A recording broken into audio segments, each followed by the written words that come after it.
सीधी सादी जेठानी की दोगली देवरानी। शाम का समय था और घर की रसोई में रात के खाने की तैयारी चल रही थी। रंजना ने फ्रिज खोला और उसमें स्टील का एक कटोरा देखा जिसमें दोपहर की बनी हुई आलू गोभी की सब्जी रखी थी।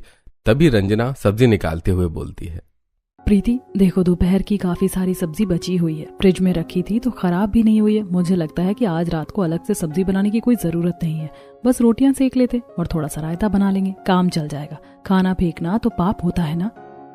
अरे जेठानी जी, ये दोपहर की बासी सब्जी अब रात को कौन खाएगा? घर के मर्द दिन भर बाहर काम करके आते, उन्हें तो ताजा और गर्मा गर्म खाना चाहिए होता है।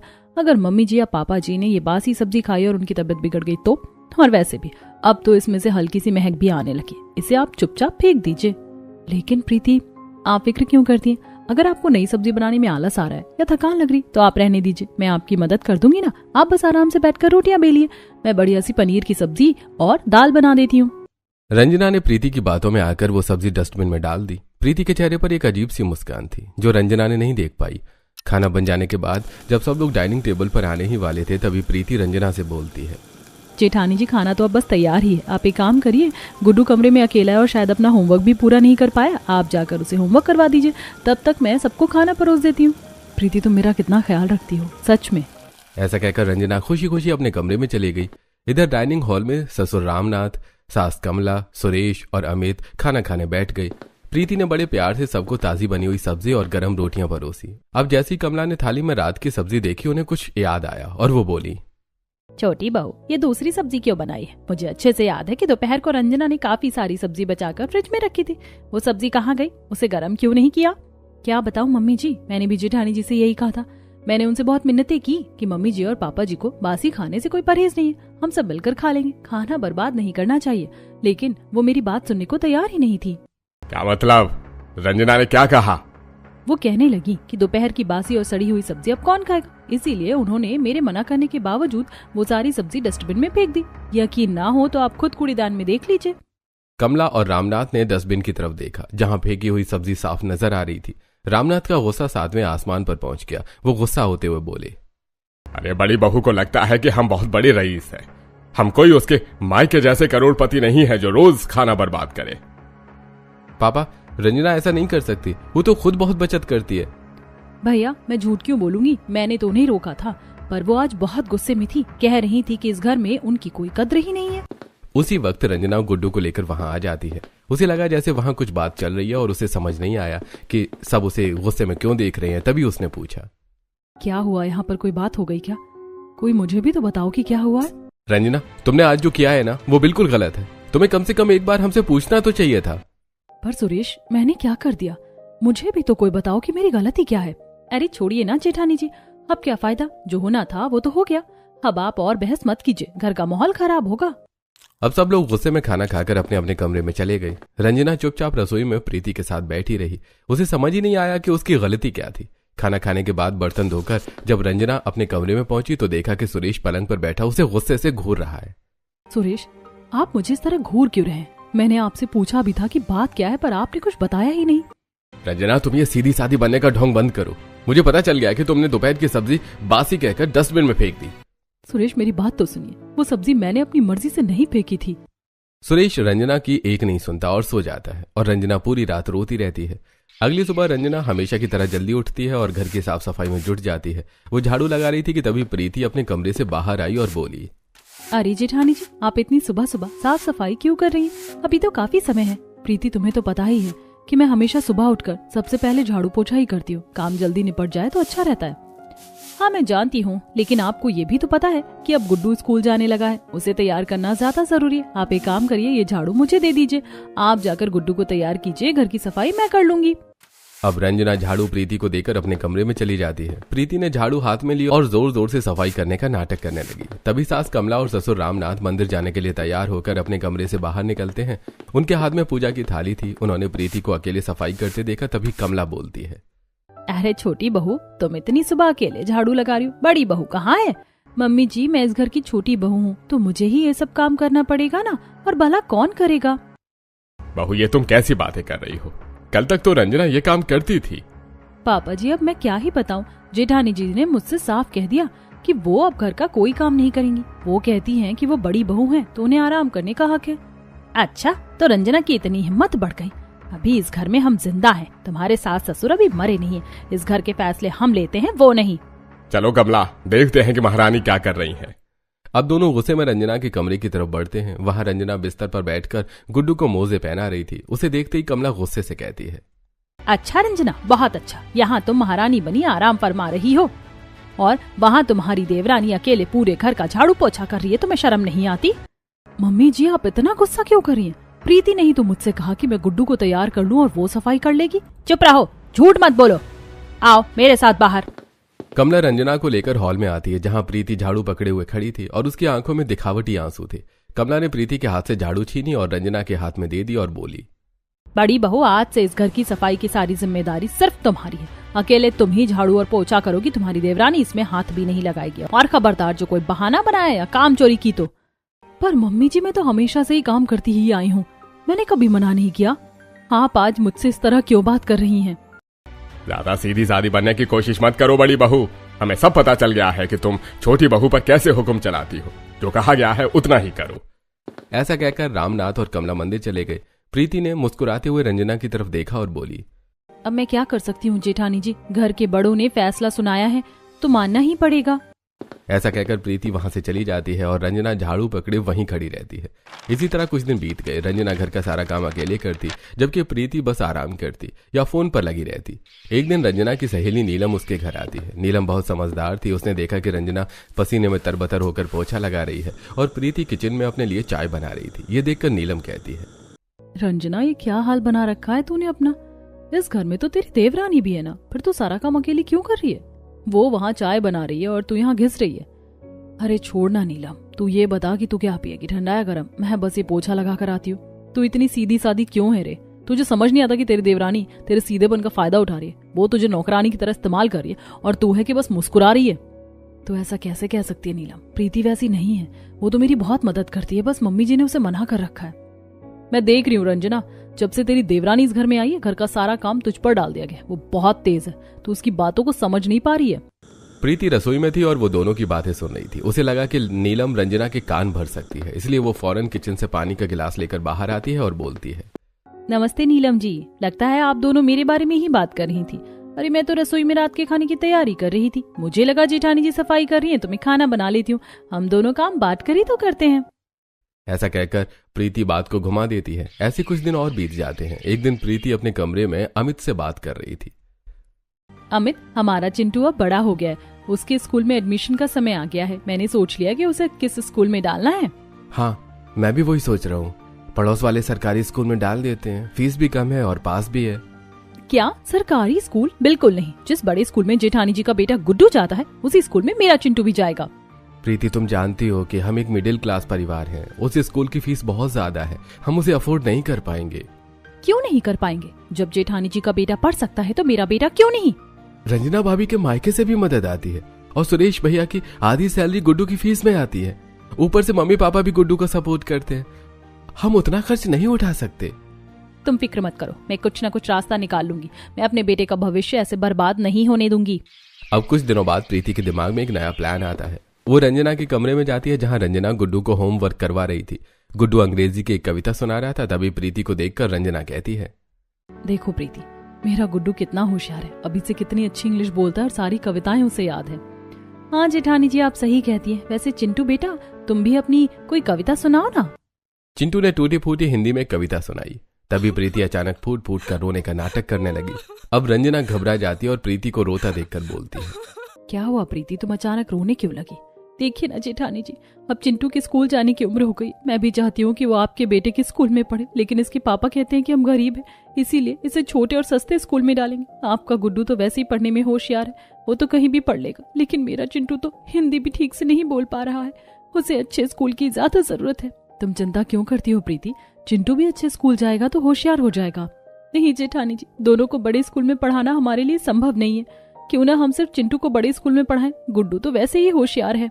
पर प्रीति, गुड्डू वहाँ सेट हो चुका है, तो क्या मेरा बेटा अनपढ़ रह जाएगा? अगर आप ऐसा नहीं करेंगी तो मैं समझूंगी कि आप मुझसे प्यार नहीं करती। ठीक है प्रीति, तुम जैसा चाहती हो वैसा ही होगा। मैं सुरेश और मम्मी जी से बात कर लूंगी। अब प्रीति मन ही मन बहुत खुश होती है और सोचती है, चलो मेरा एक काम तो हो गया, बस अब दूसरा काम होना बाकी है। अगले दिन रंजना रसोई में काम कर रही थी कि तभी प्रीति अपने कमरे से कुछ नोट लेकर निकली। हॉल में कमला और रामनाथ बैठे थे। कमला प्रीति के हाथों में पैसे देखकर कहती है, छोटी बहू, ये पैसे लेकर तुम कहाँ जा रही हो? क्या बताऊं मम्मी जी, जेठानी जी ने मांगे हैं। वो कह रही थी कि गुड्डू के स्कूल की फीस भरने के लिए पैसे कम पड़ गए हैं। क्या? हम इतनी मदद करते हैं, सुरेश अपनी आधी सैलरी देता है, फिर भी पैसे कम पड़ गए। हाँ पापा जी, जेठानी जी कह रही थी कि बड़े स्कूल के खर्चे बहुत हैं, वर्दी, बस, किताबें। वो कह रही थी कि अब ये सब अफोर्ड नहीं कर पा रही हैं वो, इसीलिए वो सोच रही हैं कि गुड्डू का दाखिला किसी छोटे और सस्ते स्कूल में करवा दे ताकि पैसे बच सके। हम सोचते हैं कि हमारा पोता बड़े स्कूल में पढ़कर नाम रोशन करेगा और उसे उसकी पढ़ाई की कदर ही नहीं है। मम्मी जी एक काम करते हैं ना, गुड्डू का नाम छोटे स्कूल में लिखवा देते हैं और चिंटू का दाखिला उस बड़े स्कूल में करवा देते हैं। आखिर पैसा तो घर का ही है, कम से कम एक बच्चा तो बड़े स्कूल में पढ़ेगा। ठीक है बहू, जैसा तुम कहो। बड़ी बहू से कहना कि अपनी फिजूल खर्ची पर लगाम लगाए। इस तरह चालाकी से प्रीति ने गुड्डू का स्कूल बदलवा दिया और अपने बेटे को बड़े स्कूल में भेज दिया।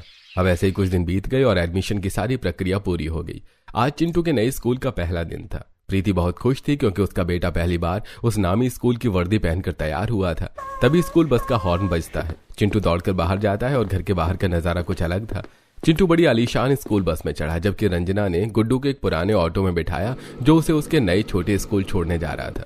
अब रंजना और प्रीति घर के अंदर आ जाती हैं। कुछ दिनों बाद एक सुबह कमला ने हॉल में सबको बुलाया और बोली, बहू, काफी दिन हो गए तुम लोगों को शॉपिंग पर गए हुए और अब मौसम भी बदल रहा है। चलो आज हम सब शॉपिंग मॉल चलते हैं। हाँ मम्मी जी, मुझे भी कुछ साड़ियाँ लेनी थी और गुड्डू के लिए भी कुछ कपड़े लेने हैं। अरे मम्मी जी, अगर हम सब शॉपिंग पर चले जाएंगे तो घर का काम कौन करेगा और वापस आकर हम सब इतने थक जाएंगे कि खाना बनाने की हिम्मत नहीं होगी। कोई बात नहीं प्रीति, एक काम करते हैं, मैं घर पर ही रुक जाती हूँ। मैं घर की सफाई और रात के खाने की तैयारी कर लूंगी। आप सब लोग जाकर शॉपिंग कराइए। हाँ, ये आइडिया बिल्कुल ठीक है जेठानी जी, आप फिक्र मत कीजिए। मैं आपके लिए बहुत अच्छी साड़ियाँ पसंद करके लाऊंगी। ऐसी साड़ियाँ लाऊंगी जो मेरी पसंद से भी बेहतर होंगी। अब रंजना रसोई में चली जाती है। गुड्डू भी घर पर ही रहकर पढ़ाई करता है। कमला, रामनाथ, अमित और सुरेश प्रीति के साथ मॉल पहुंचते हैं। प्रीति मॉल में महंगी डिजाइनर साड़ियां देखती है। देखिए मैडम, ये लेटेस्ट सिल्क की साड़ियां हैं। इनकी कीमत 5,000 से शुरू है। भैया ये साड़ियाँ मेरे लिए दिखा दीजिए और वो जो कोने में सेल लगी है ना, वहाँ से कुछ सस्ती साड़ियाँ दिखाइए, 200-300 वाली। तभी कमला और रामनाथ ने ये बात सुन लेते हैं और वो बोले, बहू ये तुम क्या कह रही हो? रंजना के लिए सस्ती साड़ियाँ?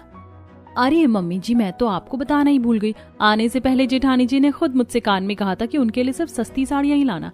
वो कहती हैं कि उन्हें तो घर में ही रहना होता है, दिन भर झाड़ू पोछा और साफ सफाई करनी होती। महंगी साड़ियाँ पहनकर काम करेंगी तो वो जल्दी खराब हो जाएंगी और फिर उन्हें बाहर ड्राई क्लीन करवाने में बहुत खर्चा आता है। उन्होंने कहा कि सस्ती साड़ियाँ घर में ही धुल जाती हैं और टिकाऊ भी होती हैं। अच्छा, बड़ी बहू सच में बहुत समझदार और किफायती हो गई है। ठीक है बहू, रंजना के लिए वही साड़ियाँ ले लो और अपने लिए जो पसंद आए वो ले लो। और इस तरह प्रीति ने अपने लिए 3 महंगी डिजाइनर साड़ियाँ ली और रंजना के लिए 3 बहुत ही मामूली और सस्ती साड़ियाँ ले ली।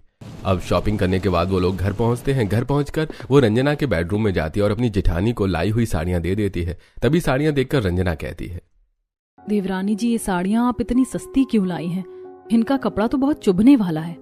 क्या बताऊं जेठानी जी, मैं तो आपके लिए बहुत महंगी साड़ियाँ ले रही थी, लेकिन मम्मी जी कहने लगी कि आपको तो घर का सारा भारी काम करना होता है, सफाई करनी होती है और आप महंगी साड़ी पहनकर काम करेंगी तो वो एक दिन में ही फट जाएगी। उन्होंने कहा कि आप ये सस्ती साड़ियाँ ही पहनो, इन्हें धोना आसान है।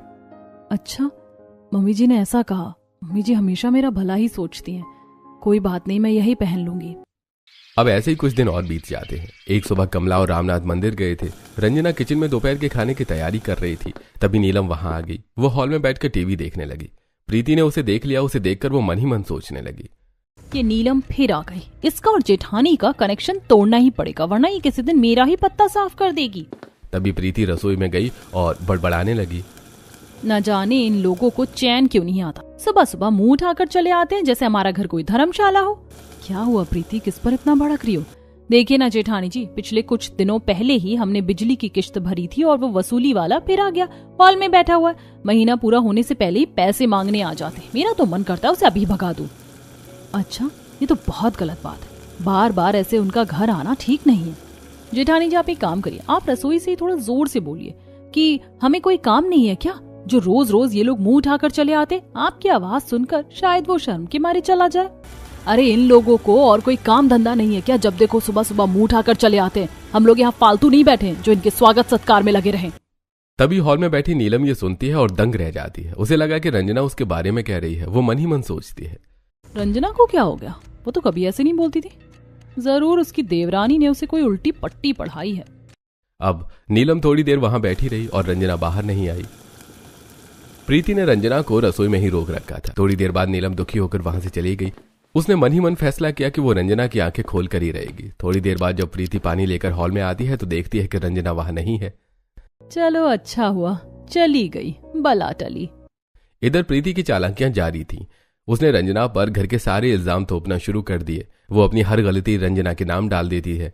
वहीं जब स्कूल का टिफिन बनाने का समय आता है तो प्रीति अपने बेटे चिंटू के लिए सादे सिर्फ पराठे बनाती, जबकि रंजना गुड्डू के लिए रोज कुछ नया और स्पेशल बनाती थी। एक सुबह चिंटू ने ये देख लिया और अपनी माँ से बोला, अम्मा आप मुझे हमेशा पराठे क्यों देते हो? देखो ना बड़ी मम्मी अब हमेशा भैया को कटलेट या सैंडविच बना कर देती, मेरा भी मन करता है वैसा खाने का। ठीक है बेटा, आज तुझे कुछ स्पेशल ही मिलेगा। ऐसा कहकर प्रीति रसोई में जाती है। रंजना गर्मा गर्म कटलेट बना रही थी और उन्हें पैक करने ही वाली थी कि तभी प्रीति कहती है, जेठानी जी ये टिफिन मुझे दे दीजिए। आज मैं दोनों बच्चों को स्कूल बस तक छोड़ने जा रही हूँ। आप तब तक किचन की सफाई कर लीजिए। ठीक है प्रीति, ये लो गुड्डू का टिफिन। अब प्रीति दोनों बच्चों को लेकर बाहर जाती है। उसने चालाकी से गुड्डू का कटलेट वाला टिफिन चिंटू को दे दिया और चिंटू के सादे पराठे गुड्डू को पकड़ा दिए। तभी गुड्डू बोलता है, चाची ये टिफिन तो मेरा है ना, आप चिंटू को क्यों दे रही हैं? बेटा तुम्हारी मम्मी ने ही कहा है कि आज कटलेट चिंटू खाएगा, क्योंकि वो छोटे स्कूल से बड़े स्कूल गया है, उसे मेहनत ज्यादा लगती है। तुम बड़े हो, तुम पराठे खा लो। ठीक है चाची, मैं पराठे खा लूंगा। तभी वहां से गुजर रही नीलम ने यह सब देख लिया कि प्रीति ने टिफिन बदल दिए हैं। वो समझ गई कि अब पानी सिर से ऊपर जा रहा है। प्रीति रसोई में वापस आई और हंसने लगी। तब रंजना बोली, तुम हंस क्यों रही हो प्रीति? अरे वो गुड्डू ना बहुत समझदार है। मैंने उसे गलती से चिंटू वाला टिफिन दे दिया था, पर उसने खुद कहा कि नहीं चाची आज कटलेट छोटे भाई को दे दो, वो पराठे खाकर बोर हो गया है। मेरा बेटा सच में बहुत समझदार है। उसी दिन दोपहर को जब रंजना सब्जी लेने बाजार जा रही थी तभी नीलम भी उसे रास्ते में मिली और नीलम रंजना से बोलती है, रंजना तू अंधी है क्या? तुझे कुछ दिखता नहीं है या तू देखना ही नहीं चाहती? आज तू फिर शुरू हो गई। इतना क्यों भड़क रही है मुझ पर? मैं भड़क रही हूँ क्योंकि तू अपने बेटे का गला घोंट रही है। तेरी वो दोगली देवरानी तेरे साथ क्या क्या कर रही है तुझे खबर भी है? उसने तेरे बेटे का स्कूल छुड़वा दिया ताकि उसका बेटा वहां जा सके। आज उसने गुड्डू का टिफिन तक बदल दिया और उसे सादे पराठे खिलाए। वो तेरी साड़ियां तक बदल देती है। अगर तू ऐसे ही सीधी सादी बनी रही तो वो एक दिन तेरे बेटे का हक ही मार देगी। तूने खामोशी को घर की शांति समझ लिया है। खामोश रहना और शांति बनाए रखना दोनों में फर्क होता है। तू अभी भी नहीं जागी तो बहुत देर हो जाएगी। अब रंजना बाजार से सब्जी लेकर घर वापस आती है तो दो दरवाजे पर खड़ी होकर देखती है। प्रीति अपनी सहेलियों के साथ बैठी है और रंजना का मजाक उड़ा रही है। वो हंस हंस कर बता रही थी कि उसने कैसे रंजना को बुद्धू बनाया और उससे सारा काम करवाती है। ये सुनकर रंजना के पैरों तले जमीन खिसक जाती है और अपने आप से बोलती है, अब बहुत हो गया। सीधी सादी जेठानी की ये दोगली देवरानी। अब तेरा ये दोगलापन नहीं चलेगा, तुझे तेरी ही भाषा में जवाब देना होगा। थोड़ी देर बाद प्रीति की सहेलियां चली जाती हैं। तब रंजना रसोई में जाती है। वो जानबूझकर जोर जोर से बोलने लगती है ताकि प्रीति सुन सके। आज तो मैं बहुत तीखी सब्जी बनाऊंगी। इतने दिनों से सादा खाना खा खा कर बोर हो गई हूँ। आज तो सबको मिर्च वाला खाना ही खिलाऊंगी। तभी प्रीति ये सुनकर फौरन हॉल में जाकर सबको भड़काने लगती है। मम्मी जी देखिए ना, जेठानी जी आज जानबूझकर बहुत तीखा खाना बना रही है। वो कह रही है कि उन्हें तीखा खाना पसंद है, चाहे किसी की भी तबीयत खराब हो जाए, लेकिन वो तीखा खाना ही बनाएंगी। ठीक है, बनाने दे उसे तीखा खाना, बताती हूँ आज उसे। अब रात को रंजना ने सभी के लिए खाना लगाया और सभी लोगों ने खाना खाकर देखा तो खाना बिल्कुल सादा और स्वादिष्ट था। तभी कमला बोलती है, बाहू प्रीति तो कह रही थी कि तुमने खाने में बहुत मिर्च डाली है। मम्मी जी मैंने तो ऐसा कुछ नहीं कहा। पता नहीं प्रीति को ऐसा क्यों लगा। मैंने तो सबके लिए बहुत ही सादा खाना बनाया। अरे छोटी बहू, तुम रोज रोज रंजना की शिकायत क्यों लेकर आती हो? खाना तो बिल्कुल ठीक है। पर मम्मी जी मैंने खुद सुना था। शायद आपको सुनने में गलती हुई होगी देवरानी जी। अब प्रीति चुप हो जाती है। सभी लोग खाना खाकर अपने कमरे में जाकर आराम करते हैं। अगले दिन रंजना प्रीति के कमरे में जाती है और अलमारी खोलकर प्रीति की महंगी साड़ियां निकाल लेती है। तभी कमला वहां आ जाती है और कहती है, बाहू तुम यहाँ क्या कर रही हो? मम्मी जी प्रीति ने ही कहा था कि मैं उनकी ये महंगी साड़ियां ले लूं। वो कहती हैं कि इन साड़ियों को पहनना और संभालना बहुत मुश्किल है, बार बार ड्राई क्लीन का खर्चा होता है। उन्होंने मुझसे कहा था कि मैं ये साड़ियां अपने पास रख लूं। अच्छा ठीक है, अगर उसने कहा है तो रख लो। जब प्रीति को ये सब पता चलता है तो वो आग बबूला हो जाती है। वो रंजना के पास जाकर बोलती है, जेठानी जी आपने मेरी साड़ियाँ क्यों ली? अरे देवरानी जी, आप ही ने तो मम्मी जी से कहा था कि ड्राई क्लीन के खर्चे से आप परेशान हैं, तो मम्मी जी ने खुद मुझसे कहा कि मैं ये साड़ियाँ रख लूं। अब मम्मी जी की बात को मैं टाल नहीं सकती थी ना। अब प्रीति समझ गई कि पासा पलट रहा है और अब और भी बड़ी चाल चलने की सोचने लगी। वो अपने कमरे में गई और अलमारी की तिजोरी से कुछ कागजात निकाले और अपने आप से बोली, बहुत हो गई ये छोटी मोटी चालें, अब मुझे अपनी असली औकात दिखानी होगी। जेठानी जी आप अभी मुझे जानती नहीं, ये रहे जायदाद के कागजात। अगर इस पर एक बार आपके दस्तखत मिल गए तो आप इस घर की हर चीज से बेदखल हो जाएंगी। आपका हिस्सा भी मेरा और चिंटू का हो जाएगा। रंजना प्रीति के कमरे के बाहर खड़ी थी और उसने सब सुन लिया था। वो चुपचाप वहां से हट गई। उसे समझ आ गया कि प्रीति अब सीधे जायदाद पर हाथ मारना चाहती है। रंजना ने फौरन नीलम को फोन किया और सारी बातें बताई। ये सुनकर नीलम बोली, फिक्र मत कर रंजना, तू बस उसे वैसे ही कागजात दे जैसा वो चाहती है, लेकिन थोड़े बदलाव के साथ। मैं वकील से कहकर फर्जी पेपर्स तैयार करवाती हूँ। रंजना ने चालाकी से प्रीति की अलमारी से असली कागजात हटाकर वहां नीलम द्वारा दिए गए फर्जी कागजात रख दिए। अगले दिन प्रीति बहुत खुश होकर रंजना के पास आई। उसके हाथ में कुछ पेपर्स थे। जेठानी जी देखिए ना, चिंटू के स्कूल का एक नया प्रोजेक्ट है। इसमें फैमिली ट्री बनाना है और घर के सभी बड़ों के साइन चाहिए। मम्मी पापा और अमित ने कर दिए हैं, बस आपके और सुरेश भैया के साइन बाकी हैं। अरे वाह, ये तो बहुत ही अच्छी बात है। लाओ मैं अभी साइन कर देती हूँ। पर प्रीति पहले तुम भी तो इस पर साइन करो, आखिर तुम भी तो इस घर की बहू हो। हाँ हाँ क्यों नहीं, मैं अभी कर देती हूँ। अब प्रीति साइन करती है और उसके बाद रंजना ने भी साइन कर दिए। तभी रंजना अचानक जोर जोर से हंसने लगती है। आप हंस क्यों रही हैं जेठानी जी? मैं बस इसलिए खुश हूँ कि मेरे बेटे की छोटी चाची कितनी अच्छी हैं। चलो। ऐसा कहकर प्रीति हॉल में आती है। हॉल में कमला, रामनाथ और सुरेश बैठे थे। प्रीति वहां पहुंचते ही कहती है, मम्मी जी आज तो कमाल हो गया, अब इस घर की मालकिन मैं हूँ। जेठानी जी ने खुद अपनी मर्जी से सारे अधिकार मुझे दे दिए और वो अब इस घर से बिना 1 रुपया लिए बाहर जाने वाली हैं। बहू ये तुम कैसी पागलों वाली बातें कर रही हो? ये देखिए कागजात, इसमें जेठानी जी के दस्तखत है। उन्होंने अपनी सारी जायदाद मेरे नाम कर दी है। तभी रंजना भी वहां आ जाती है और वो भी मुस्कुरा रही थी। रंजना, ये मैं क्या सुन रहा हूँ? तुमने जायदाद प्रीति के नाम कर दी? पापा जी जरा अपनी इस लाडली बहू से कहिए कि एक बार इन कागजात को ध्यान से पढ़ तो ले। अब प्रीति ने जैसे ही कागजात पढ़े उसके पैरों तले जमीन खिसक गई। उसमें लिखा था कि प्रीति अपने सारे जेवर और अपने हिस्से की जायदाद रंजना के नाम कर रही है और वो अब सिर्फ एक सेवादार की तरह इस घर में रहेगी। ये क्या है? ये पेपर तो कुछ और थे, इसमें तो सब उल्टा लिखा है। अब बहुत हुआ प्रीति तुम्हारा ये दोगलापन। मैंने बहुत बर्दाश्त कर लिया। मैंने तुम्हें अपनी छोटी बहन माना था, पर तुमने मुझे सिर्फ बेवकूफ समझा। तुम्हें लगा कि मैं सीधी सादी हूँ तो मुझे कुछ समझ नहीं आता। मैं घर की शांति के लिए चुप रहती थी, पर तुमने मेरी चुप्पी का फायदा उठाकर मेरा और मेरे बेटे का हक मारना चाहा। प्रीति तुमने हमारी बड़ी बहू को घर से बेदखल करने की कोशिश की, तुम्हें शर्म नहीं आई? हमने तुम्हें प्यार दिया और तुम यहाँ जायदाद हड़पने के सपने देख रही थी। प्रीति, रंजना ने हमेशा तुम्हारा भला चाहा और तुमने उसके साथ धोखा किया।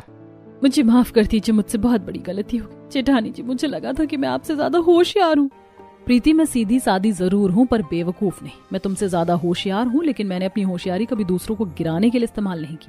तुमने मेरे बेटे का स्कूल बदलवाया, मेरा खाना फेंका, मेरा मजाक उड़ाया। मैंने सब सहा क्योंकि मैं चाहती थी कि मेरा परिवार मिलजुल कर रहे, पर तुमने जायदाद हड़प कर अपनी सारी हदें पार कर दी। अब प्रीति फूट फूट कर रोने लगती है। वो रंजना के पैरों में गिर जाती है।